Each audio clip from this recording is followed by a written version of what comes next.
With billionaires like Brian Johnson spending roughly $2 million a year to live as long as physically possible, it can be easy to think that this isn't something that can be attempted by the average person.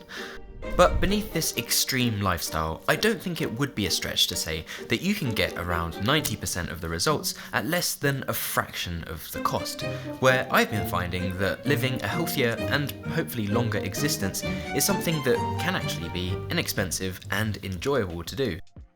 Really, aside from much of the rigorous testing and aesthetic procedures, you can probably break the fundamentals of longevity down into 4 things: sleep, nutrition, exercise, and mindfulness. Firstly, sleep is crucial for our bodily repair and restoration, not to mention our mental health too, and it has been said that you can't manage what you do not measure. So when it comes to sleep, smartwatches like the Apple Watch have long been the king of affordable sleep tracking. When you think about it, smartwatches are already an incredible feat of technology to pack all of the sensors for temperature, heart rate and movement, along with the display and battery into such a small package. But what's even more impressive is that it's now becoming possible to get almost all of the sensors into something the size of a ring. This is the Ultrahuman Ring Air, which works in the same way as your watch, with a heart rate, motion and temperature sensor, but in a much smaller package, which is more optimally located on your finger. And whereas there have been prior alternatives of this tech around for some time, they used to be a bit on the chunky side and require a paid subscription, which over time doesn't make them that much of an affordable choice. But the Ring Air from Ultrahuman requires 0 subscription and is just 2.4mm thick by 8.1mm wide, which when you compare it to many of the solid metal rings that you can find out there, these dimensions are almost identical, which I think is absolutely insane. I only got around to purchasing my first Apple Watch last year because it's becoming hard to dispute all of the lifestyle benefits that it brings. But the whole thing that isn't really all that convincing is that many people already either own watches or don't particularly like wearing watches at all. And this isn't really helped by the fact that this is one that is going to need charging almost every day, which for many people is most convenient during the night, which isn't really all that ideal for sleep tracking. So the only way you can get around daily charging is by going for the big one, which costs double the price of the Series 9 and comes in a larger case size. But because of this, it will get you an extra 2 days of battery life thanks to the larger battery that's fitted inside this larger case. But because smart rings forego the display by communicating with your phone, this Ultrahuman Ring Air gets 6 days of battery life in something that weighs under 3 grams.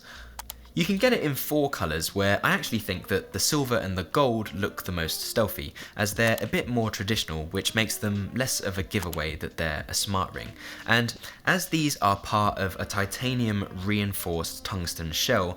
so far, it seems to have held up incredibly well after I've been going against Ultrahuman's advice and wearing it in the gym to lift weights, where I'm actually hoping that over time, this finish turns matte like my wedding band did from all of the micro scratches that they pick up over time. Of course, despite the battery life lasting 6 days, you still need to charge this thing, so to avoid doing this at night, what I do is simply leave the charger in our bathroom so I can top it up every time I jump in the shower or when I'm getting ready for bed. I choose to wear mine as a wedding band on my ring finger, as I really want as little on my hands as possible, but you can wear it on your index or middle fingers too, where I've noticed that a lot of people choose to wear these on their index finger, as I suppose you can feel the thickness of the ring against your adjacent fingers, which can be quite noticeable, especially when compared to my actual wedding band that I was wearing previously. And yes, if you do end up wearing this on your ring finger like I do, I would recommend checking with your partner first. Just want to add that in there. But most noticeably, when comparing this to a smartwatch, you interact with it entirely through the Ultrahuman app that's on your phone. And compared to other smart ring companies that have a subscription-based interface, This ring is just a one-off payment of $349 as it doesn't require a subscription, which is around 50 cents a day over a 2-year period and around $80 cheaper than an Apple Watch Series 9 in the 45mm case size, which I think is quite impressive, as when it comes to smart wearables, bigger isn't always better. When compared to the sleep tracking on my Apple Watch, it does seem that the Ultrahuman ring is a little bit more generous when it comes to deep sleep, which was something that was concerning me when getting the readings from my Apple Watch, and it does seem that it's a lot more sensitive when you take a look at the graphs too, which does make me feel like it might be a little bit more accurate as well.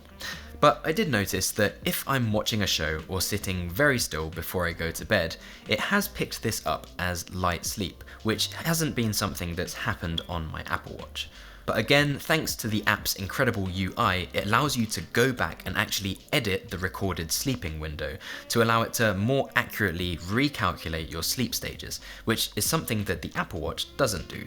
But really, the Ultrahuman app's UI is what I think sets it apart from the competition, as it also lets you see how your sleep is doing in comparison to the Ultrahuman community average and its top 10 percentile. Where, thanks to my competitive nature, I found this kind of gamification to be an incredibly helpful motivator to help me get my sleep back on track, which has led to me even experimenting with things like evening meal timings and hot showers before I go to bed, all in an attempt to just get my score up. So the app plus the small form factor definitely makes me feel that this is the better option of the two when it comes to sleep data, which makes it a great option if you care about your health and longevity and don't really want or need a smartwatch. But in a perfect world, if you're a bit of a data nut like I am, I've found that having 2 data points for my sleep score to be incredibly reassuring, as you're no longer relying on just one set of information,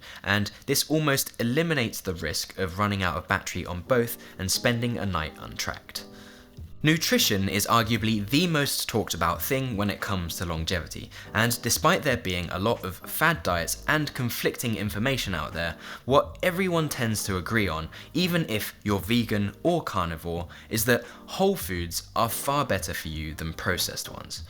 The piece of tech that I found to be the best for nutrition by a long shot is the NutriBullet Pro. Now, these things definitely aren't new or top of the line, but as our family uses a blender several times a day, there are several reasons we've stuck with this one for such a long time now. I suppose you could argue that a blender is processing food to a certain extent in essentially chewing your food for you, but despite some people labeling this as unnecessary or lazy, what it does allow you to do is get in all of the foods that you should be eating but don't necessarily want to eat. So for me, these are things like broccoli, lentils, cauliflower, spinach, and kale, and the list can go on and on. But for longevity specifically, what I've settled on every morning is a recipe inspired from Brian Johnson's Super Veggie, which is 100 grams of broccoli, 100 grams of cauliflower, 100 grams of black lentils, 30 grams of extra virgin olive oil, 40 grams of 100% peanut butter, and a teaspoon of cinnamon, along with a list of supplements that I prep in a large pill organizer each week.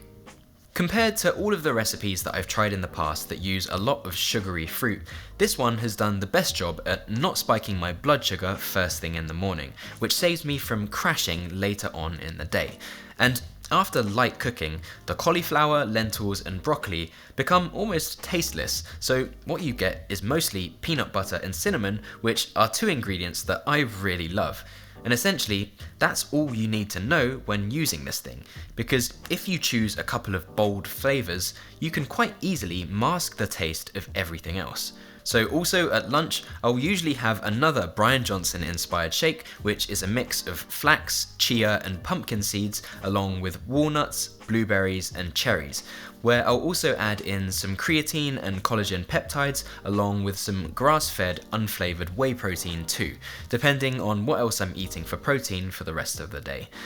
But I think what makes the NutriBullet in particular so powerful is that you can buy third-party flasks, as this design is one that's been around for such a long time. So I can meal prep pretty much my entire week in just one sitting, which makes my meals incredibly fast, as all I have to do is grab one from the fridge, add water, blend it, and go.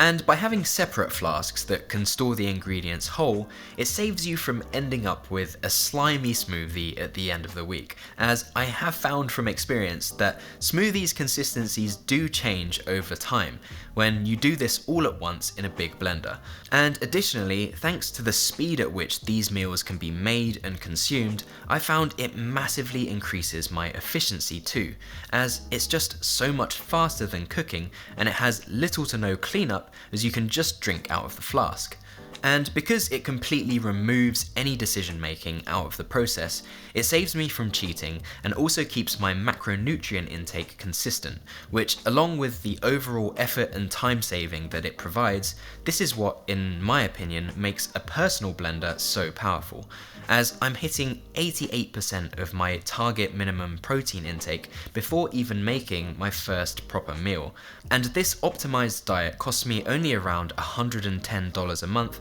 or just under $4 a day, while also avoiding a lot of the powdered seed oils and sodium that's often found in popular meal replacements. So despite there being more powerful blenders out there, when it comes to the intersection of cost, performance, size, and ease of use, I don't think that there's much that really comes close in optimizing your nutrition and overall efficiency.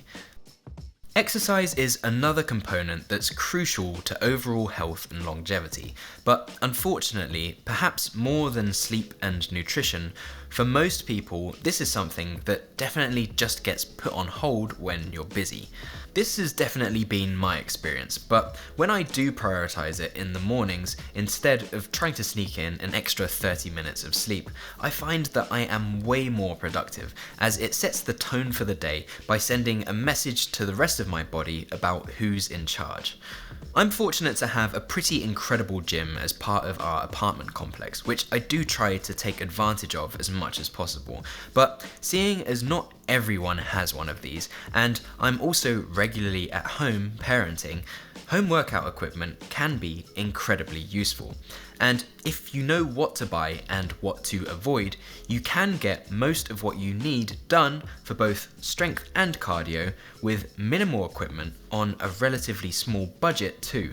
The big problem with home workout equipment is equipment size and ease of use, as home exercises can be quite dull when compared to using big high-end machinery, and unless you have a spare room, you probably want what you have to take up as little space as possible. So seeing as proper gym equipment is incredibly large and expensive, this makes it off the table for most people. But one item that has been rising in popularity recently are smart trainers, which simply slot onto the back of your existing bike, which is an item that most people already own, while also gamifying and adding a social aspect to your workout.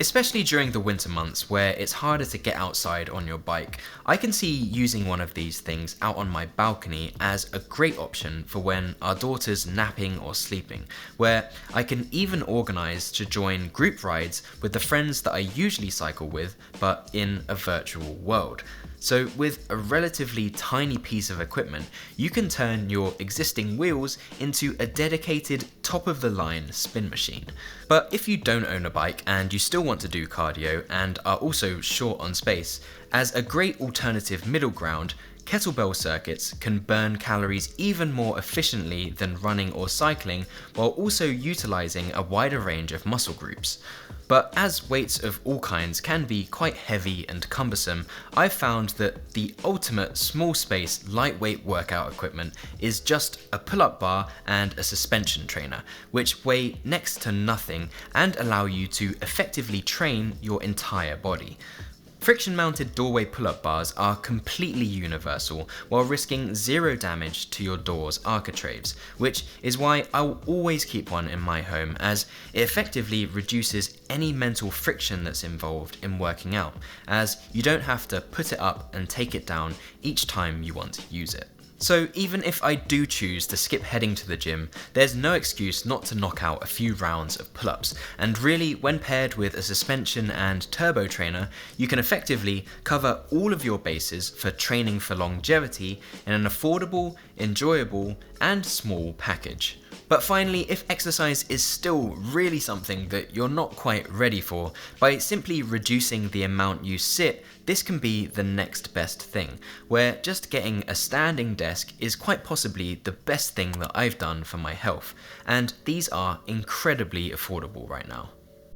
Lastly, mindfulness is the last thing to take care of, as even if you're getting good nutrition and regular exercise, stress can wreak havoc on your sleep and overall health if it's not kept in check, as a healthy body can't be maintained without a healthy mind, where in extreme cases, obsessing over nutrition or exercise can be just as problematic as your average person not caring about them in the first place. Recently, you may have heard of the term blue zones, which has come to be known as the parts of the world where people tend to live the longest. And on top of the more obvious aforementioned principles of sleep, nutrition, and exercise, the one thing that stands out the most from these areas is strong social connection.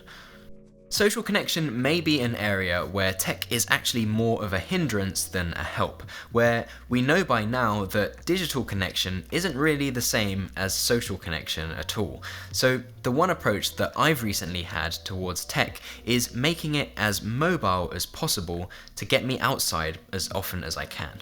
But despite this not working for every work task, having the ability to take your work with you in the first place can still leave you feeling isolated if you don't have a close-knit community to share it with, as I've too often fallen into the trap of hustling at the expense of the relationships with those around me. And over the long term, I've found that not prioritizing these relationships has had a massive effect on the amount of stress that I experience from day to day. Of course, I'm not a health professional, but as a designer, I do find it fascinating how design can encourage our overall well-being. So really, the design of all of the items from this video share one thing in common, which is to push us in the right direction by removing friction against the goals that we're trying to strive towards, or by discouraging us from the things that so easily get in our way.